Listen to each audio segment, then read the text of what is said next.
दोस्तों शुरू करते हैं दो चर वाले रैखिक समीकरण के युग्म का तीसरा चैप्टर है। यह हाई स्कूल का तीसरा chapter, special for board exam के लिए यह तीसरा चैप्टर है। देखिए रैखिक समीकरण होते कैसे हैं इसका डिस्कशन हम समीकरण के वीडियो में करेंगे। यहाँ पे हम जो है केवल युग्म का जो है डिस्कशन करने जा रहे हैं। ठीक है, वीडियो को लास्ट तक देखिए, आपको बहुत ही आसानी तरीके से समझ में आएगा। इसके बाद आपको कोई कंसेप्ट देखने की जरूरत नहीं, डायरेक्ट आप क्वेश्चन करोगे और बहुत ही आसानी तरीके से क्वेश्चन हो जाएगा। तो करने वाले हैं दो चर वाले रैखिक समीकरण युग्म।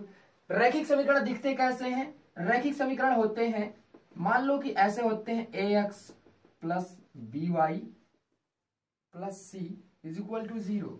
इस टाइप के समीकरण जब आपको दिखे तो क्या हो गया? रैखिक समीकरण। यहाँ पे दो चरों का मतलब क्या हो गया? दो चरों का मतलब एक x हो गया और एक y हो गया। a b c क्या है? वास्तविक संख्याएं हैं। वास्तविक संख्याएं क्या होती हैं? इसका वीडियो आप नंबर सिस्टम का पार्ट 1 वीडियो देख के वास्तविक संख्याएं जान सकते हैं वास्तविक संख्याएं होती क्या है। तो ax plus by plus c is equal to 0। इस टाइप के होते हैं रैखिक समीकरण। ठीक है, इन समीकरणों को अगर हल करना हो तो कैसे करेंगे? इनके लिए एक युग्म की जरूरत होगी, मतलब इस समीकरण को हल करने के लिए ऐसे दिखने वाले एक और समीकरण की जरूरत होगी। ठीक है, देखिए ऐसे उदाहरण के रूप में लेते हैं कैसे समीकरण होते हैं। जैसे दे दिया गया 2x plus 3y is equal to 5। ठीक है, अब इसको इधर पक्षांतर करेंगे अगर 0 हो जाएगा। कितना हो सकता है? 2x प्लस 3y और माइनस 5 इज इक्वल टू 0 भी हो सकता है। कह सकते हैं इसे, कोई यहाँ पे दिक्कत नहीं है। ठीक है, अब समीकरण है यह रैखिक समीकरण। ठीक है, अगर हमने कहा कि दो युग्मों का कंपेयर करना है, दो रैखिक समीकरणों का कंपेयर करना है, तो कैसे करेंगे कंपेयर? देखिए इसका ग्राफीय निरूपण मतलब ग्राफ के द्वारा दिखाना कैसे करें, ग्राफ के द्वारा कैसे इसको शो करेंगे, इसके लिए आप बहुपद का पार्ट 2 वीडियो देख के आराम से सीख सकते हैं किसी समीकरण को ग्राफ के द्वारा कैसे निर्धारित किया जाता है। ठीक है, तो इसके लिए एक समीकरण मान लो ये हो गया b1 a1 b1 and A c1 हो गया। ठीक है, a1 b1 and A c1 है। और दूसरा कोई इसका युग्म समीकरण है a2x प्लस b2y और प्लस c2 दिया गया है। यह दो समीकरण दिए गए हैं और पूछा गया कि देखिए ये समीकरण जब इनकी कितनी रेखाएं खींची जा सकती हैं? दो समीकरण है, मूलतः दो रेखाएं खींची जा सकती हैं। दो रेखाएं होंगी और कैसी रेखाएं होंगी? हमने कहा था कि एक घातीय बहुपद की रेखाएं का मूल कितना होता है? एक मूल होगा और एक मान होगा। और कैसी रेखाएं होंगी? एक सरल रेखा होगी। और द्विघात समीकरण का कैसा होता है? परवलयाकार होता है। यह सब पार्ट 2 वीडियो, बहुपद का पार्ट 2 वीडियो देखकर आप आसानी से जान सकते हो। ठीक है, तो यहाँ पे द्वि समीकरण दिया गया है। इन दोनों को हम कैसे पता करेंगे कि देखिए दो रेखाएं कैसी कैसे हो सकती हैं? दो रेखाएं कैसी हो सकती हैं? या तो दो रेखाएं ऐसी हो सकती हैं कि कभी एक दूसरे को काटे ही ना, कभी ना काटे, ऐसी हो सकती हैं। या तो यह एक दूसरे को काट सकती हैं, या तो यह एक दूसरे को काट सकती हैं, है ना। या तो यह एक के ऊपर एक बिल्कुल जाएंगी, एक के ऊपर एक चढ़ के जा रही हैं। तीन ही पोजीशन बन सकते हैं। क्या इसके अलावा और कोई पोजीशन बन सकता है? इन तीन के अलावा कोई और पोजीशन बन सकता है कि दो रेखाएं कैसी जा सकती हैं? या तो कभी मिलेंगी नहीं, या तो एक दूसरे काट देंगी, या तो एक के ऊपर एक चढ़ के जाएंगी। इसके अलावा कोई भी रेखाएं नहीं बनेंगी। तो देखिए ये जो जा रही हैं, जो कभी नहीं मिलती हैं, उन्हें क्या बोलते हैं? समांतर रेखा बोलते हैं। कौन सी रेखा बोलते हैं? समांतर। समांतर मतलब क्या होता है? इनके बीच की दूरी का अंतर जो है हमेशा समान रहेगा, मतलब यह कभी मिलेंगी नहीं। तो यह रेखाएं कौन सी होती हैं? यह रेखाएं होती हैं समांतर रेखाएं। कैसी होती हैं? समांतर रेखाएं होती हैं। ठीक है, और यह कौन सी रेखाएं हैं? यह देखो एक दूसरे को काट रही हैं, तो इसको क्या कहोगे? कि प्रतिच्छेद कर रही हैं। मतलब इन रेखाओं का नाम आप कह सकते हो कि प्रतिच्छेदी रेखाएं। क्या हो गई? प्रतिच्छेदी रेखाएं हो गई। ठीक है, या प्रतिच्छेद कर रही हैं। अब ये दोगे जो नाम है इसका क्या दोगे? कि जो एक के ऊपर एक बिल्कुल साट के जा रही हैं, यक्के पटरिया पे चढ़ी जा रही हैं, मतलब दोनों यक्के लाइन में गुजर रही हैं, इसको क्या नाम दोगे? इसको नाम दोगे आप समपाती रेखाएं। कैसी रेखाएं हैं? समपाती रेखाएं हैं। जिनका पात, जिनका रास्ता एकदम समान है, एक के ऊपर एक जा रही हैं, उन्हें बोलते हैं संपाती रेखाएं। ठीक है। अब देखिए कि बिना, ये दो समीकरण दिया गया है, बिना इसको ग्राफ पे दिखाए, बिना इसको ग्राफ पे दिखाए आप कैसे जान सकते हो कि यह रेखाएं समांतर हैं या संपाती हैं या प्रतिच्छेदी रेखाएं हैं? कैसे जान सकते हो? तो इसके लिए एक छोटा सा रूल है, छोटा सा फार्मूला समझिए कि ऐसे ही आप समीकरण दोनों देखकर बता सकते हो कि यह दो रेखाएं किस तरीके की रेखाएं हैं, समांतर, प्रतिच्छेदी या संपाती। तो अब हम देखते हैं कि यह रेखाएं किस तरीके की रेखाएं हैं। ठीक है। तो अब देखते हैं कि दो समीकरण दिए हुए हैं, उन्हें बिना ग्राफी निरूपण किए हम कैसे जान सकते हैं कि उन समीकरण की जो दो रेखाएं बन रही हैं वो दो रेखाएं प्रतिच्छेद करती हैं या समांतर हैं या तो संपाती हैं। ठीक है। कैसे पता करेंगे? तो वो पता करने के लिए क्या करेंगे, सबसे पहले जो दो समीकरण दिया गया है ना, इनके अनुपात निकालेंगे। अनुपात कैसे निकालते हैं ये अनुपात के वीडियो में हम देखेंगे, लेकिन अनुपात यहाँ करने का मतलब कि A1 का A2 के अपेक्षा अनुपात करना है, B1 का B2 के सापेक्ष अनुपात करना है, C1 का C2 के सापेक्ष अनुपात करना है। इनका अनुपात निकाल के उन्हीं का तुलना करके हम जान सकते हैं कि वह रेखाएं का ग्राफी निरूपण में रेखाएं कैसी दिखेंगी और बीजगणितीय निरूपण मतलब उस समीकरण के कितने हल होने वाले हैं, मतलब उनका मान आने वाला है तो कितना मान आएगा, का पॉजिटिव आएगा कि नेगेटिव आएगा, ये सब मान हम जानने वाले हैं। तो अनुपात निकालने का मतलब कि A1 बटा A2 लिखा हुआ है, A1 बटा A2, B1 बटा B2, C1 बटा C2। ठीक है। तीनों का तुलना किया गया, ये रहा समीकरण, इनका तुलना यहाँ पे किया गया है। तो अगर कहा गया कि A1 बटा A2 लिखा गया, B1 बटा B2 लिखा गया है और C1 बटा C2, अगर यह तीनों बराबर आ रहे हैं, तीनों का अनुपात बराबर आ रहा है, कहने का मतलब A1 बटा A2 बराबर B1 बटा B2 बराबर C1 बटा C2 अगर आ जाता है तो क्या होगा? तो यहाँ ग्राफी निरूपण में इसका ग्राफ कैसा बनने वाला है? संपाती होने वाला है। कैसा हो जाएगा? संपाती हो जाएगा। रेखाएं कैसी होंगी? संपाती। संपाती बोले तो बिल्कुल एक के ऊपर यक्कई चल के जाएंगी, अलग नहीं होंगी, एक दूसरे को बिल्कुल साट के जाएंगी, कीड़ा की तरह। कीड़ा देखो, सांप देखो, फेटार, तो जैसे चल के जाते हैं वैसे चल के जाएंगी, संपाती हो जाएंगी। और इसका बीजगणितीय निरूपण जो होता है, बीजगणितीय निरूपण कैसा होगा अब इसको देखते हैं। पहले यहां पर देखिए, यह संपाती हो गई और देखिए बीजगणितीय निरूपण मतलब एक के ऊपर एक जा रही है तो इसके अनेकों हल होंगे। कितना हल होगा? अनेकों हल होंगे या अपरिमित हल होंगे। अपरिमित हल। कितने हल होंगे?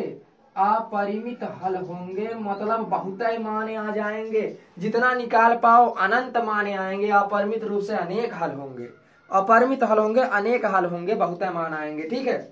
अब देखिए पहला कंडीशन आप जान गए क्या, कि अगर सभी अनुपात A1 बटा A2, B1 बटा B2, C1 बटा C2 तीनों अनुपात अगर बराबर हो जाता है, बराबर हो गया, तो बराबर होने के बाद जो दो रेखाएं बनेंगी वो दोनों रेखाएं संपाती होंगी, एक के ऊपर एक चल के जाएंगी। मतलब वो रेखाएं कैसी होंगी? ऐसी होंगी, यक्का के ऊपर यक्का चल के जाएंगी। तो जब देखो का हमने क्या बताया था आपको कि यक्ष अक्ष को हमने देखिए बहुपद के पार्ट 2 वीडियो में बताया था कि अक्ष को जितनी बार कोई रेखा काटती है उस रेखा द्वारा उसके उतने मान निकलते हैं। तो अब देखिए यहाँ पे यह रेखा एक के ऊपर एक जा रही है, मतलब बहुत बार काट रही है। अरे काटते हुए ही जा रही है, चीरते फाड़ते हुए ही जा रही है, तो कहने का मतलब फाड़ते हुए जा रही है तो इसके अनेकों हल होंगे। यहाँ भी मान आ जाएगा, यहाँ मतलब जितना ही दूर जाएंगी उतना ही मान आएगा। कह सकते हैं अपरिमित रूप से अनेक हल होंगे। अब आप समझ गए होंगे संपाती रेखाओं के अनेक हल होंगे, कहें कि एक दूसरे काटते चीरते फाड़ते हुए ही जाती हैं, है ना? समझ गए होंगे इसको। अब दूसरा का दिया है कि A1 बटा A2, B1 बटा B2, C1 बटा C2 तीन अनुपात दिए गए हैं। पहले हमने जान लिया कि बराबर है।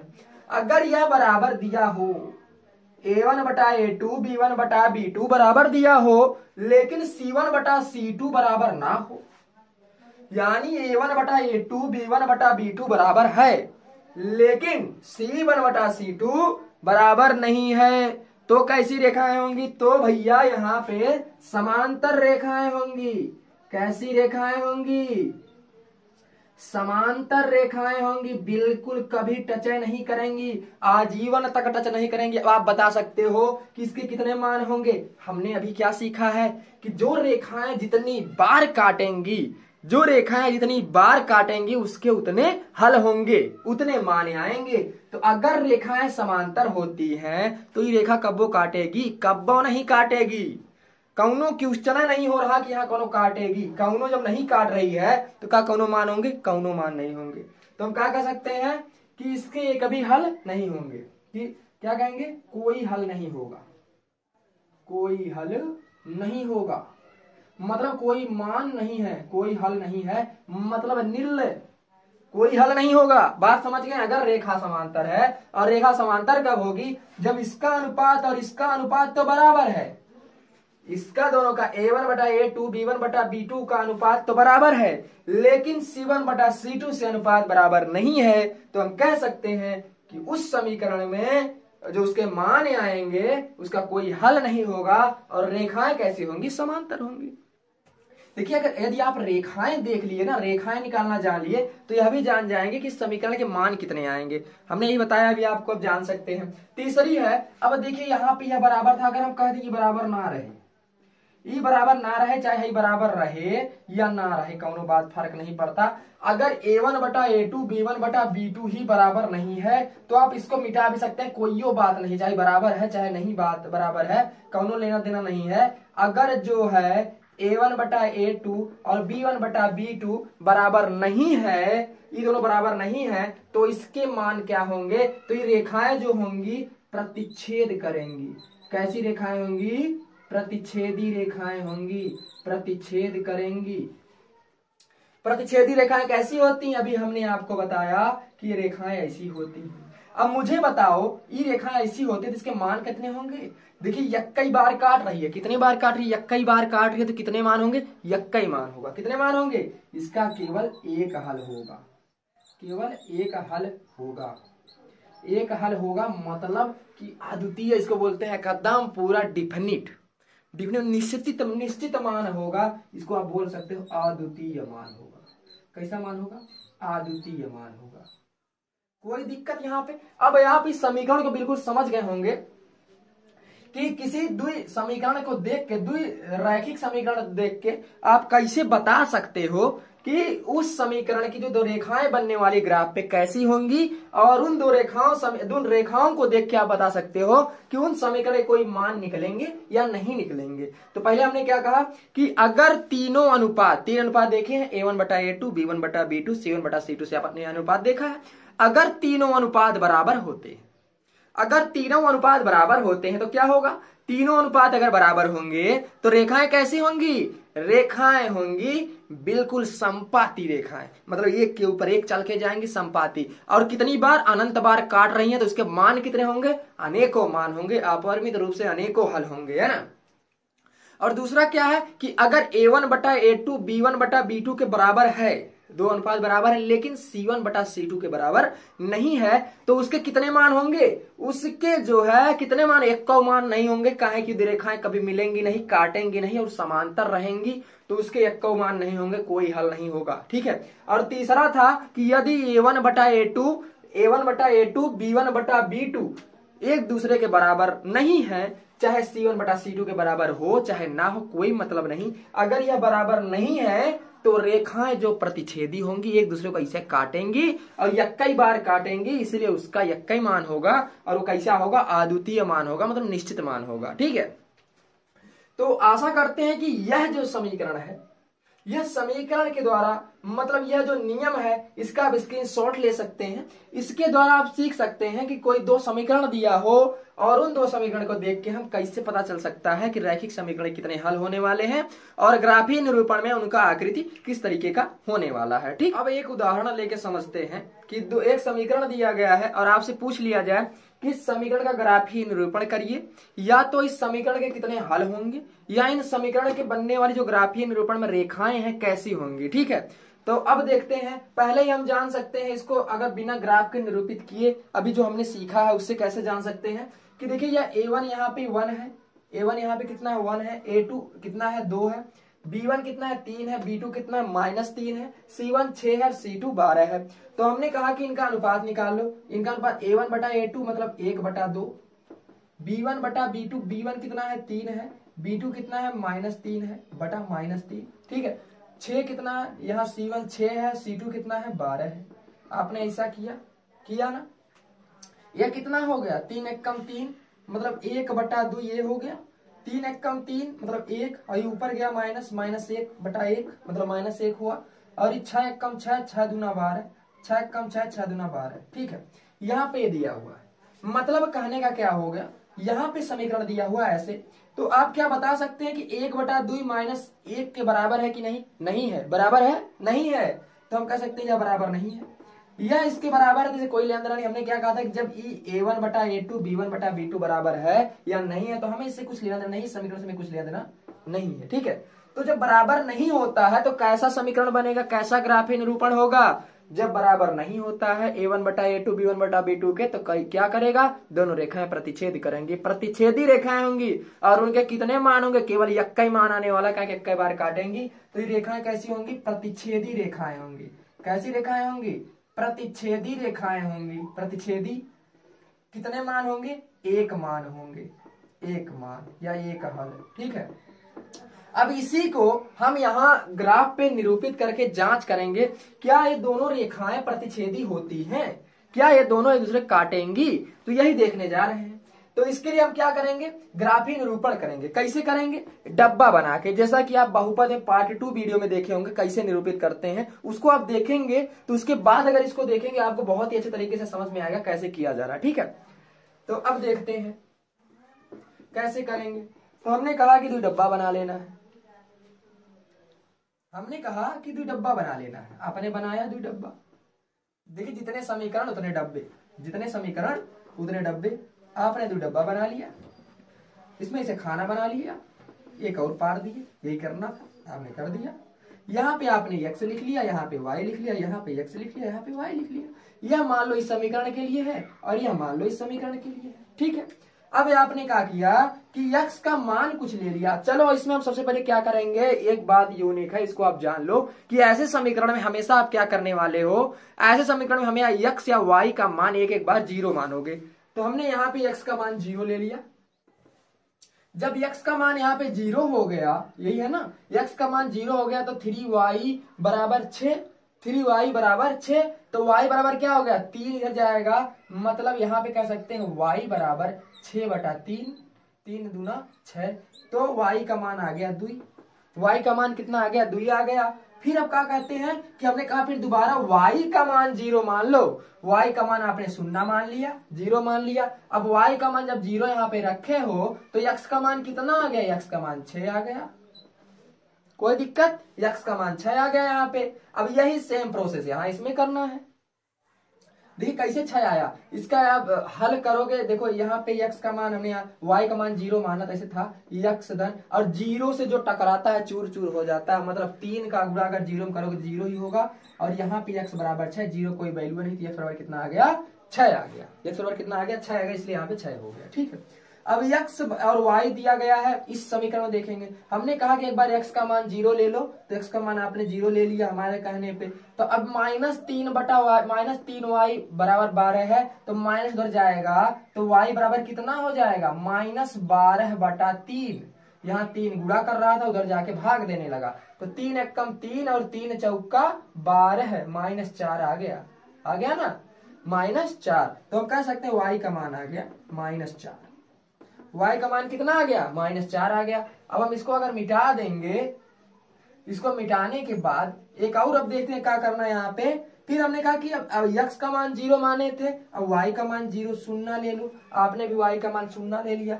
अब यहाँ y का मान 0 रख दिए तो क्या हो गया, यहाँ पे 2x बचा और y का मान 0 -0, 0 का मान कोई नहीं, तो 2x बराबर 12 हो गया। तो x बराबर क्या हो गया 12/2, x बराबर क्या हो गया, x बराबर क्या हो गया 12/2, x बराबर 12/2, 2 छक्का 12। यहाँ पे x का मान 6 आ गया। अब आप देख रहे होंगे कि भाई 6 0 बराबर, तो हम कह सकते हैं इसका यक्का मान क्या आएगा, 6 0 आएगा। लेकिन अब चेक करेंगे जहां पे काटेगा का जो दो रेखा बनेगी यह 6 0 पे काटेगी। चलो चेक कर लेते हैं। तो हमने कहा कि पहला मान 0 2। अब बताइए मुझे इसमें 0 2 कहा, यक्स का मान 0 ये रहा और वाई का मान 2 कहा यहाँ पे। यक्स का मान यहाँ पे 0 होगा, वाई का मान 2, मतलब पहला बिंदु यहाँ पे हो गया, पहला बिंदु यहाँ पे हो गया। ठीक है, अब उसके बाद क्या करना, 6 0, यक्स का मान 6 कहाँ है, यहाँ पे है, यक्स का मान 6 यहाँ पे है और वाई का मान 0 भी यहीं पे होगा, वाई का मान 0 भी यहीं पे होगा। कहा कि देखो ये 0 है ना, 0 सीधे देखो यही है, वाई का मान 0 हो गया यहाँ पे, यक्स का मान 6 हो गया, यहाँ पे यक्स का मान 0 देखो, यहाँ पे वाई का मान 2। फिर जो है यह जो दोनों बने हैं नियम, इनको मिला दो, मतलब 2 और 6 को आपने क्या किया, मिला दिया इसे। ये क्या लिखा है, 6 0 वाला पॉइंट है और ये क्या है, 0 2 वाला पॉइंट है। ठीक है, इसको मिटा दो, है ना, ये हो गया, ये एक रेखा बन गई। अब दूसरा का दूसरा समीकरण देख लो, इसमें क्या लिखा है, x बराबर 0 y बराबर -4। x बराबर 0 ये रहा, y बराबर -4 का माइनस नीचे है, ये रहा -4, यहाँ पे कोई बिंदु, मतलब यहाँ पे है बिंदु। अब दूसरा क्या है कि x बराबर 6, x बराबर 6 ये रहा और y का मान 0 कहा, यहाँ, मतलब यही बिंदु अब जाना है, कहाँ से, यहाँ से जाना है, बिल्कुल यहाँ से आएगा, कहाँ पे, ये रहा, यहीं पे आया। तो कह सकते हैं कौन सा बिंदु है, 0 और -4 वाला, 0 और -4 वाला ये हो गया और 6 और 0 वाला ये है ही। मतलब ये रेखा अगर और आगे बढ़ाओगे आगे चली जाएगी, रेखा इसे आगे चली जाएगी, कोई इसमें दिक्कत ही, रेखा हो गई। यह रेखा कौन सी है, पहली वाली रेखा है। क्या है यह रेखा, x + 3y बराबर 6, यह रेखा हो गई। और ये कौन सी है, दूसरी वाली, 2x - 3y बराबर 12, ये 2 रेखा है। अब आपने देखा, जी हाँ, इसके केवल यक्का ही हल हो रहा है, यहीं पे जहां पे काट रही है, हमने कहा जहां 2 रेखाएं काटती हैं उतने हल होते हैं, तो यक्का बार काट रही है तो यक्का हल होगा। का प्रतिच्छेदी रेखा है, हाँ जी प्रतिच्छेदी रेखा है। समांतर रेखा दिख रही, नहीं, समपाती यक्का के ऊपर जा रही है पर फाड़ते हुए नहीं जा रही, काट रही है, प्रतिच्छेदी रेखा है, कितने हल होंगे, यक्का हल होगा। मतलब इस समीकरण को आपने ग्राफीय निरूपण के द्वारा भी देख लिया, जैसा कि नियम अभी आप सीखे हैं, और इस समीकरण का आप डब्बा बना के जो हल निकाला जाता है वैसे भी निकाल लिया। मतलब कितना आसानी से आपने निकाला। अब इसके बाद जितने भी क्वेश्चन आपको मिलेंगे इसी बेस्ड पे सारे क्वेश्चन बहुत ही इजीली आप कर ले जाओगे। ठीक है, तो अब हम जो है हाई स्कूल की प्रश्नावली सॉल्व करने वाले हैं, प्रश्नावली 3.1 और प्रश्नावली 3.2 दोनों। तो आप लोग बुक खोलिएगा और बुक में यह क्वेश्चन देखिएगा और उसको हल कैसे करेंगे यह सीखिएगा। ठीक है, तो इसमें प्रश्नावली 3.1 आप देखिएगा, उसका पहला क्वेश्चन दिया गया है कि आफ्ताब ने अपनी पुत्री से कहा कि 7 वर्ष पहले मैं तुमसे 7 गुनी आयु का था, ठीक है, और अब से 3 साल बाद मैं तुमसे केवल 3 गुनी आयु का रह जाऊंगा।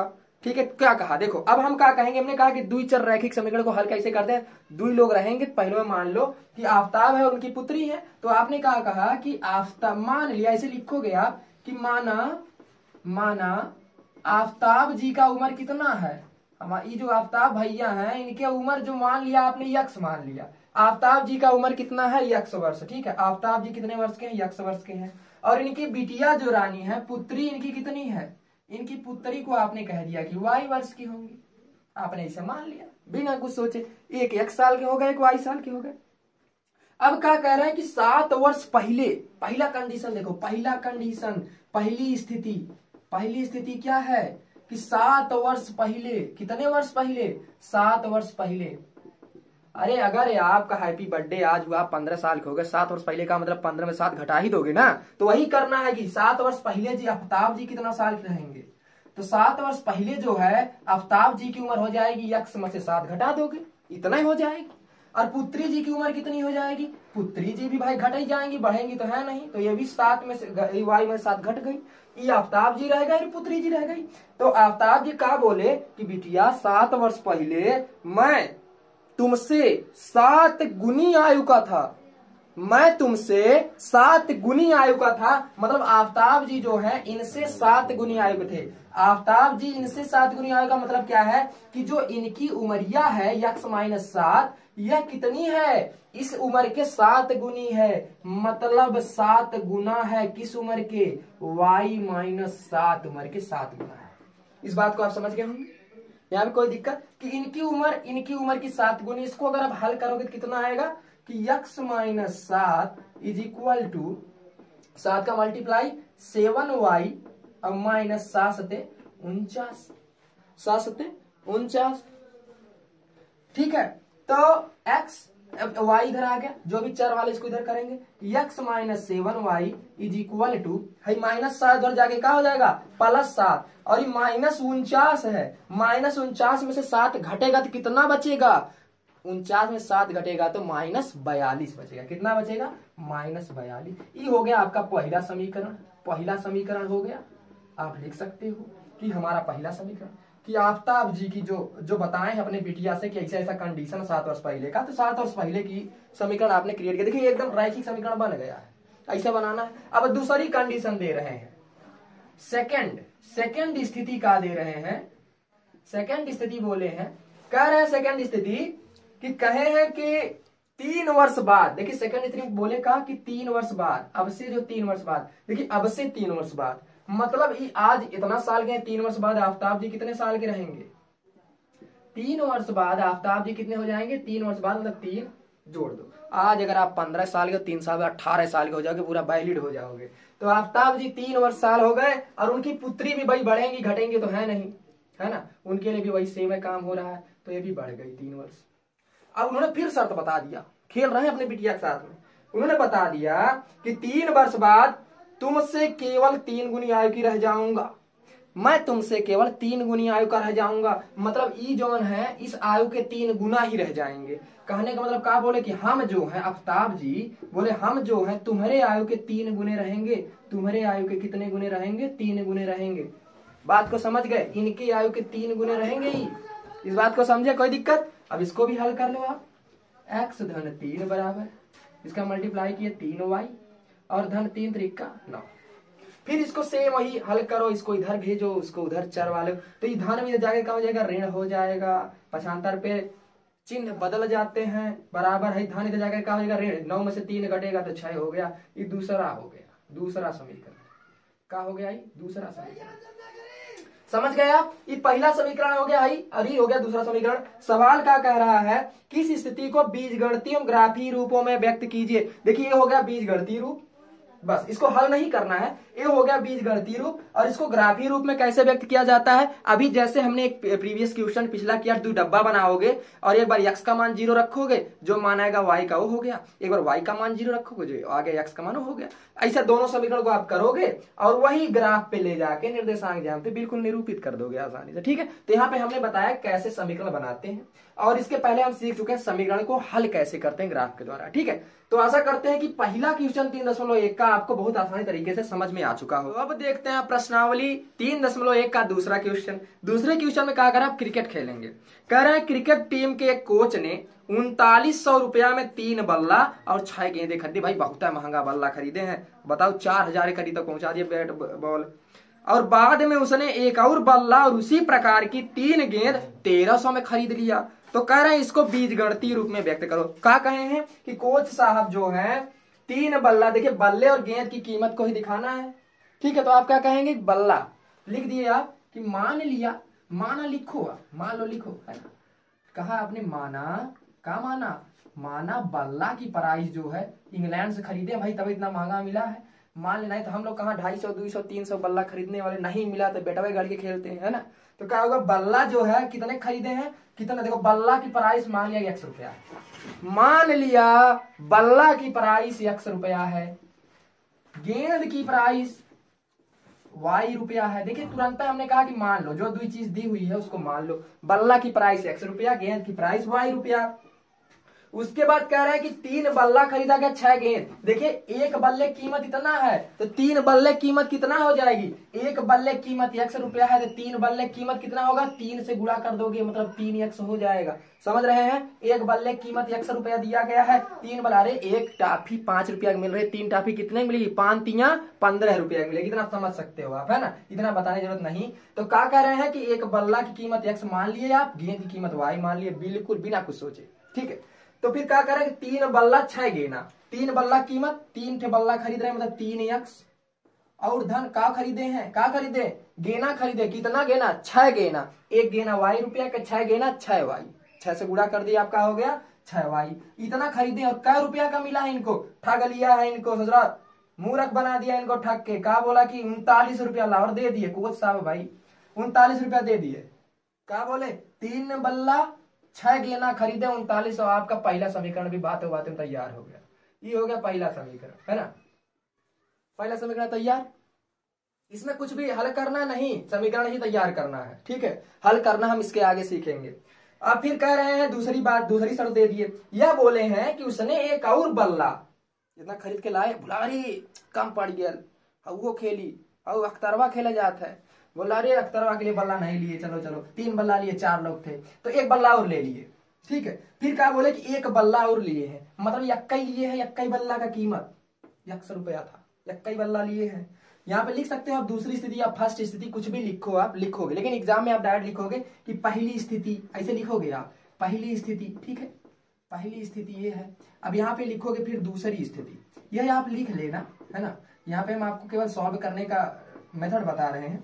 तो यहाँ पे दूसरी स्थिति क्या कह रही है कि 1 बल्ला खरीदे हैं और उसके साथ में जो है 3 गेना और खरीद लिए। अरे गए गेनवा देखे, लाड़ी लग गया, अरे फट जाएगी गेनवा, अरे बहुत तेज मारता अख्तरवा, अरे पूछो मत, अख्तरवा बहुत बड़ा छक्का मारा था, इतना बड़ा गेनवा फाट गया हवैया में जाते जाते, छक्का पार आधी गेंद उधर गिरी थी, आधी गेंद इधर रह गई थी, ठीक है। तो जब गेंदवा देखे तो 3 गेना और ले लिए। पहले कितना लिए थे, 6 गेना लिए, 3 गेना और लिए हैं। कितने गेना, 3 गेना लिए, 3 गेना कीमत, 3 गेना ले लिए। इसमें कोई दिक्कत हो रही है, 1 गेना कीमत इतनी, 3 गेना कीमत इतना हो गया, ठीक है, बराबर। कितना रुपया अब की दिए हैं, अब की दिए 1300 रुपया, अब की दिए हैं 1300 रुपया। ये हो गई दूसरी स्थिति, ये हो गई सेकंड समीकरण। अब आप जो है पहला समीकरण बना लिए, दूसरा समीकरण बना लीजिए, दूसरे सवाल का यही हल है। अब इसको अगर हल करने को बोला जाता, जैसा कि अगले प्रश्नावली में हम लोग देखेंगे, तो हल भी करना सीखेंगे, ठीक है। हल कैसे किया जाता है, इसमें बस इतना बोला है कि इसको बीजगणितीय रूप में लिखो, तो बीजगणितीय रूप में आपके लिए लिख दिया, यह बीजगणितीय रूप हो गया इसका। और फिर कह रहा है कि इसका ज्यामितीय रूप में व्यक्त करो। ज्यामितीय रूप में कैसे व्यक्त करोगे, निर्देशांक ज्यामिति खींचोगे, पहले 2 डब्बा बनाओगे, एक इसका डब्बा एक इसका डब्बा, जैसा कि अभी पहले सवाल में किए हो, उसके बाद ज्यामितीय निरूपण। अब देखिए कंप्यूटर महोदय कर रहे हैं कि कर दिया जाए, है ना, क्वेश्चन कर दिया जाता है। कैसे करते हैं, देखिए पहला समीकरण हो गया, इसको हम लिख लेते हैं यहाँ पे, चलो ठीक है। पहला समीकरण 3x धन 6y बराबर 3900 रुपया है, 3900 रुपया हो गया, ठीक है। तो हम क्या कहें कि एक डब्बा बना लो, आप बना लिए डब्बा, ठीक है। आपने इसका डब्बा बना लिया, यहाँ पे x मान लो, यहाँ पे y मान लो, ठीक है। हमने कहा कि एक बार x का मान 0 ले लो, अलग पेन से करते हैं, अच्छा लगेगा देखने में भी। एक बार x का मान 0 ले लो, आपने 0 ले लिया। जब x का मान यहाँ 0 ले लिया जी, तो y का मान क्या होगा, अरे 6 उधर जाके बटा हो जाएगा। मतलब इसको कैसे हल करेंगे, देखो y बराबर का हो जाएगा 3900 बटा 6, इतना हो जाएगा। अब 6 से इसको काटोगे तो 6 के 36, 6 के 36, यहाँ कितना बचा 3, 36 और 3 39, तो ये हो गया 30, तो 6 पच्चे 30, 650, ये हो गया कितना 650। y का मान कितना आ गया 650, इसको आप समझ गए होंगे 650। अब हमने कहा कि एक बार x का मान 0 लिए, एक बार y का मान 0 ले लो, ले लिए आपने y का मान 0। अब यहाँ पे y का मान 0 रखेंगे तो पूरा 0 हो जाएगा। 3x बराबर 3900, तो x का मान कितना आएगा, x बराबर 3900 बटा 3, 3 एक कम 3, 3 त्रिका 9, डबल 0, मतलब ये कितना हो गया 1300। ये कितना हो गया 13। देखो x की वैल्यू इतनी आ गई, y की वैल्यू इतनी, मतलब बहुत विशाल विशाल आ रहा है मान। अभी देखो ग्राफी निरूपण कैसे करोगे। दूसरा समीकरण दिया गया है, इसको भी अलग पेन से लिखते हैं भाई। दूसरा समीकरण दिया गया है x धन 3y बराबर 1300, इतना दिया गया है। इसका भी डब्बा बना लो आप, जैसे हमने इसको दिखाया है, ऐसा डब्बा बना लिए, ठीक। यहाँ पे x लिख लिए, यहाँ पे y लिख लिए। अब x का मान आपने 0 ले लिया। जब x का मान यहाँ 0 ले लिया, 3y बराबर 1300। अब 3y बराबर 1300 बोलने का मतलब y बराबर 1300 बटा 3, गुणा होता है तो जाके भाग देगा ना। तो 13 से आप काटे, 13 चौको 12, यही काटते हैं पहले, 13 चौको 3 चौको 12, यहाँ कितना बचा 10, कितना बचा 10 बच गया। तो 3 त्रिका 9, 3 त्रिका 9। अब यहाँ एक फिर बचा 10, 3 त्रिका 9, 10 मतलब लग जाएगा और 3 3 चलता जाएगा, 3 का बार हो गया, है ना। तो आपका हो गया है 400। अब बार है उसको आप क्या बोलेंगे 433 के लमसम मानो उतने रहेगा, है ना। फिर आपने यहाँ पे y का मान 0 लिया तो x बराबर 1300, y का मान 0 लिया, यहाँ x का मान आ जाएगा, y का मान पूरा चुनना हो गया तो x बराबर 1300। इसको आप समझ गए होंगे। देखिए ऐसे ज्यामितीय निरूपण। अब कहने का मतलब जो आप ग्राफ बनाओगे, ये ग्राफ बनाओगे ना, वहां से आप कैसे 1 2 3 4 वैल्यू मत लेना कि x की वैल्यू में 1 2 3 अरे ऐसा लोगे, देखिए कहाँ y की वैल्यू 650 तक जाएगी, x की वैल्यू 1300 तक जाएगी, प्लस m जाएगी, और y की वैल्यू 433, x की वैल्यू 1300। तो आप कैसे लोगे, पहले मान लो ले लिया आपने 100 लिया, दूसरी वैल्यू 200, या डायरेक्टली आप 200 का गैप ले लो, पहले 200 फिर दूसरी 400 तीसरी 600, ऐसे ले ली। मतलब 3 या 4 मतलब छोटा सा ग्राफ बनेगा, उसी में आप एडिट कर दोगे, है ना। जहां जहां गया 1300 तक 1300 पहुंचा दोगे, जैसा कि आपने ग्राफिक निरूपण दोनों वीडियो में देखा है, बहुपद के दूसरे वीडियो में भी और अभी आपने पीछे और देखा है कैसे ग्राफिक निरूपण करते हैं। ठीक है, तो आशा करते हैं कि आपको यह दूसरा क्वेश्चन भी आसानी से समझ में आया होगा कि कैसे इसको आसानी से सॉल्व करते हैं। इसके बाद हम तीसरा देखते हैं। ठीक है, इसके बाद हम देखते हैं तीसरा क्वेश्चन। तीसरा क्वेश्चन भी हम देखते हैं। ठीक है, चलिए। तो प्रश्नावली 3.1 का तीसरा क्वेश्चन कह रहा है कि आप देखो सेब की बात हो रही है। 2 किलो सेब 1 किलो अंगूर, 2 किलो सेब और 1 किलो अंगूर जो जहांगीरगंज से किसी दिन 160 रुपए का था। मतलब 2 किलो सेब खरीदा गया है, 1 किलो अंगूर खरीदा गया है, 160 रुपया मिला था। और 1 महीने बाद 4 किलो सेब और 2 किलो अंगूर का मूल्य 300 हो जाता है। इस स्थिति को बीजीय गणित रूप में देखो। देखो क्या हो गया, आपने क्या माना कि सेब और अंगूर की बात हुई, आपने कहा सेब की कीमत, सेब की कीमत, आपने सेब की कीमत ले लिया 100 रुपया, सेब की कीमत 100 रुपया। अंगूर, अंगूर की कीमत, बाउलियत मिलता है इतना महंगा, बाउलियत का है कीमती y रुपया, है ना। सेब की कीमत इतना है, अंगूर की कीमत है, कौनो दिक्कत नहीं है ना। अब देखते हैं, आपने बिल्कुल स्वतंत्र होके मान लिया एक बार x y, जिस दो कीमत माननी थी। फिर कह रहा है कि 2 किलो सेब लिया गया। भाई 1 किलो अगर 1 रुपया अपने 100 रुपया, 2 किलो कितना हो जाएगा 2x। तो 2 किलो सेब, देखिए 2 किलो सेब कितना हो गया 2x, 2 किलो सेब कितने का हो गया 2x का हो गया। और कह रहा है कि 1 किलो अंगूर, अंगूरवा भी कितना लिया है 1 किलो, और 1 गुणा y, देखिए 1 गुणा y किया जाता तो ये हो जाता 1y। तो आप सोचोगे ऐसे लिख दोगे, नहीं, यहाँ पर देखिए किसी भी जो चर राशियां होती है हमेशा अपने साथ 1 लिए रहती है, इनके साथ हमेशा 1 रहता है, तो 1 लिखने की जरूरत नहीं, आप डायरेक्टली y ही इसे लिख सकते हो। ठीक है, यहाँ पे आप भ्रमित मत होइए, कहीं हम देखे ही नहीं है, कहीं आप देखोगे ही नहीं, जब लिखा ही नहीं कहा देखोगे कि एक y कहीं लिखा हुआ है। तो डायरेक्टली हम लिखे कि y, मतलब 2 किलो सेब 1 किलो अंगूर लिए हैं, कितने का लिए हैं ये 160 रुपए का। लो जी, पहला समीकरण रेडी हो गया, समीकरण फर्स्ट। ठीक है, इतने का लिए हैं। फिर कह रहे हैं कि अब देखो बरच्छा था, बरच्छा में इतना लेके आए हैं, तिलक चढ़िए 4 महीना बाद, 4 महीना बाद जो है इनकी तिलक चढ़ी है, इन्हीं की, है ना। 4 महीना बाद जो तिलक चढ़ी है, तो 4 महीना बाद जब गए हैं 4 किलो सेब लिए, अब की तिलक में भाई ज्यादा लेंगे, 2 किलो लिए थे, 4 किलो सेब बोले तो सेब की कीमत 4x, 4 किलो सेब हो गया मतलब 4x का, है ना। उसके बाद कह रहे हैं 2 किलो अंगूर, 4, भाई देखो 2 किलो अंगूर, 4 किलो सेब और 2 किलो अंगूर, अंगूर कीमत y रुपया थी, तो 2 किलो अंगूर कीमत कितनी हो गई 2y हो गई। 4 किलो सेब 2 किलो अंगूर लिए हैं, कितना रुपया पे किए हैं 300 रुपया गूगल पे किए हैं, 300 रुपया पे कर दिए और इतने का लिए। ठीक है, देखिए कोरोना चल रहा है, कैश का लेन देन कमाई करो, ट्रांजेक्शन ऑनलाइन करो, बहुत बेटर है ना। तो इतना हो गया, देखिए 2 समीकरण बन गया, समीकरण दूसरा हो गया। अब आशा करते हैं कि समीकरण बनाने में आपको कोई दिक्कत नहीं हो रही होगी। देखिए ऐसे धीरे धीरे 2-4 और देखोगे क्वेश्चन अभी ना, इसी देखिए इसी जो चैप्टर तीसरा है 10 का, ये जो वीडियो देख रहे हैं आप, और इसका पार्ट 2 जो आएगा, इन दोनों वीडियो देखने के बाद आपको कोई सा भी समीकरण बनाने को दे दिया जाए, बहुत ही आसानी से बना ले जाओगे। ठीक है, ये तो गारंटी हम लेते हैं, है ना। अब ये बात नहीं करेंगे यूट्यूब छोड़ देंगे, ऐसा गारंटी ऐसा नहीं हुआ, वो आपके ऊपर आपको मेहनत करनी पड़ेगी, यहाँ पे हम आपको केवल गाइड ही कर सकते हैं, है ना। अगर उस गाइड पे भी आप गाइड होते, एक बार और देखो, रिपीट करो, देखो व्यू तो बढ़ेगा। रिपीट करके देखा करो, रिपीट करके देखा करो, है ना, समझ में आ जाएगा, गारंटी लेते हैं इसका। तो दो समीकरण बन गया। और कह रहा है कि इसको क्या ज्यामितीय रूप में व्यक्त कैसे करोगे, कि दो डब्बा बनाओगे और दोनों समीकरण का मान निकालोगे, मान निकाल के जैसे आप ग्राफ पे निरूपित करते हो वैसे कर दोगे, ठीक है। तो इसमें और कुछ नहीं करता है। देखिए प्रश्नावली 3.1 में केवल 3 क्वेश्चन था, ठीक है। यहाँ एनसीईआरटी की बुक थी, 3 क्वेश्चन था। तो आशा करते हैं तीनों क्वेश्चन का जो है समीकरण कैसे बनाते हैं, बीजगणितीय निरूपण कैसे करते हैं, इस वीडियो के बाद आपको कुछ ज्यादा देखने की जरूरत नहीं, इसके बाद बहुत ही आसानी से आप कर चुके होंगे, ठीक है, और समझ में भी आया होगा। अब इसको देखने के बाद एक बार खुद से आप जो है ट्राई करिए, बिना इसको देखे। एक बार आपने देख लिया, इसके बाद आप बुक ओपन करिए और पीछे से, अभी आपने सीधे किया ना, अब आप पीछे से उल्टा करिए और 2-4 जो एग्जाम्पल दिया उसको बिल्कुल मत छोड़िए, कतई मत छोड़िएगा। एग्जाम्पल से हम कहते हैं 70% गारंटी एग्जाम्पल में पूछा जाता है एग्जाम में, ठीक है। तो और ये जो क्वेश्चन है तो बस प्रैक्टिस के लिए सभी बच्चे ही करेंगे, सभी करेंगे, गवर्नमेंट जानती है। तो ऐसा थोड़ी ना कि जो सभी करेंगे वही पूछेगा, नहीं पूछेगा ना।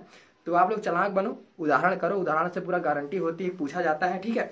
तो आशा करते हैं यह वीडियो आपको बहुत ही समझ में आया होगा, अच्छे तरीके से समझ में आया होगा। आपके जो भी फ्रेंड हाई स्कूल की तैयारी कर रहे हैं या परेशान है कि मैथ में दिक्कत होती है, बहुत ज्यादा दिक्कत होती है, तो उन्हें प्लीज शेयर करिए और उनसे बोलिए जरूर कृपया एक बार देखो तो सही। एक बार देखेंगे खुद लग जाएंगे देखने में। और हम यहाँ पे गारंटी लेते हैं आपको पूरा कंप्लीट कोर्स कराया जाएगा। कंसेप्ट का भी क्लास चल रहा है। कंसेप्ट में हमने कहा, अभी सर ने बोला था, विज्ञान के सर ने, कि उसके साथ में क्वेश्चन भी कराया जाए, ठीक है। तो क्वेश्चन कराया जा रहा है साथ में, इसलिए अब आपको समझ में आया होगा, सही भी है। नहीं तो टारगेट था कंसेप्ट कराने के बाद क्वेश्चन। जो जो वीडियो पढ़ चुके हैं उसका क्वेश्चन नहीं हुआ है, उन चैप्टर का भी सारा कंप्लीट क्वेश्चन कराया जाएगा, बिल्कुल भी चिंता ना करिए। और इसका जो है जब कोर्स कंप्लीट हो जाएगा उसके बाद हम आपको एक सिलेक्टेड क्वेश्चन का वीडियो लाएंगे, जिसमें से हम गारंटी लेंगे क्वेश्चन पूछा ही पूछा जाएगा, ठीक है। तो ज्यादा से ज्यादा इसको शेयर करिए और लाइक करिए ताकि हम मोटिवेट हों। कमेंट में अपना जरूर क्वेश्चन या जो भी दिक्कतें हो रही हैं या जो भी क्वेश्चन नहीं समझ में आया है, कमेंट बॉक्स में कमेंट करके टाइप कर सकते हैं, या किसी पर्सनल टॉपिक में आपको कोई भी दिक्कत होती है वह भी कमेंट में बता सकते हैं। Thank you.